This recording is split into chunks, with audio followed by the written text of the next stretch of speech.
తెలంగాణలోని సూర్యాపేట జిల్లాలో పెద్దగట్టు లింగమంతుల స్వామి జాతర అంగరంగ వైభవంగా ప్రారంభమైంది. కేసారంలో ప్రత్యేక పూజల తర్వాత దేవరపెట్టెను గట్టుకు చేర్చారు. దేవరపెట్టెను తాకి కళ్లకు తాకితే పుణ్యం వస్తుందని భక్తుల విశ్వాసం. అన్ని దారులు దురాజ్పల్లి వైపే అన్నట్లు భక్తజనం జాతరకు భారీగా పోటెత్తింది.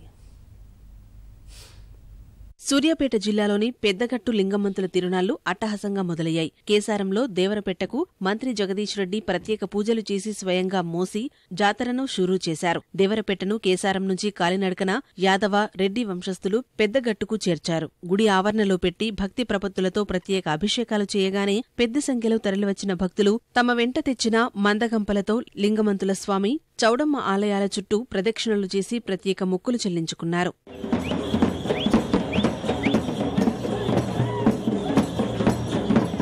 యాదవుల ఇష్టదైవం కావడంతో భేరీల మూతలతో గజ్జెల లాగులు ధరించి అవసరాలు వీరతాళ్లు చేతపట్టుకుని చేసే నృత్యాలు కనుల పండుగగా సాగాయి.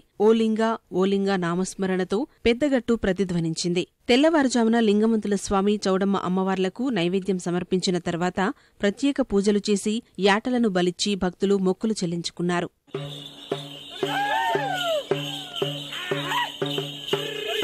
4 రోజుల పాటు వైభవంగా జరిగే ఉత్సవానికి రాష్ట్రం నలుమూలల నుంచే కాక ఆంధ్రప్రదేశ్, మహారాష్ట్ర, కర్ణాటక, ఛత్తీస్గఢ్, మధ్యప్రదేశ్, ఒడిశా నుంచి భక్తులు తరలివస్తున్నారు. ఈ ఏడాది 15 లక్షల మంది వస్తారన్న అంచనాతో విస్తృత ఏర్పాట్లు చేశారు.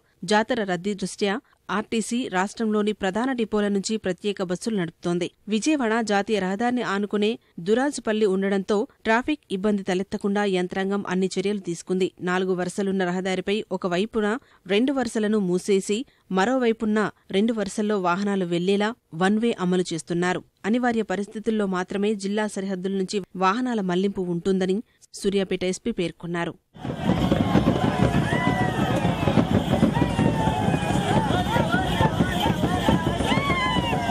లక్షలాదిగా తరలివచ్చే గుల్లగట్టు జాతరలో అవాంఛనీయ ఘటనలు తలెత్తకుండా 1600 మంది పోలీసులతో భద్రతా ఏర్పాట్లు చేశారు. గట్టుకు 4 వైపులా 49 సీసీ కెమెరాలతో నిరంతరం పర్యవేక్షించనున్నారు. క్యూలైన్ల వద్ద తోపులాటలు జరగకుండా క్రౌడ్ కంట్రోలింగ్ సిబ్బందిని నియమించారు. చోరీలు అరికట్టేందుకు మఫ్టీ బృందాలు, ఆకతాయిల పనిపట్టేందుకు షీ టీమ్స్ ను రంగంలోకి దించారు. సోమవారం ఒక్కరోజే 5 లక్షలకు పైగా భక్తులు వస్తారనే అంచనాతో అందుకు అనుగుణంగా సౌకర్యాల కల్పనకు యంత్రాంగం సన్నద్దమైంది. జాతర దృష్ట్యా సూర్యాపేట జిల్లాలోని ప్రభుత్వ, ప్రైవేట్ పాఠశాలలకు నేడు, రేపు కలెక్టర్ సెలవు ప్రకటించారు.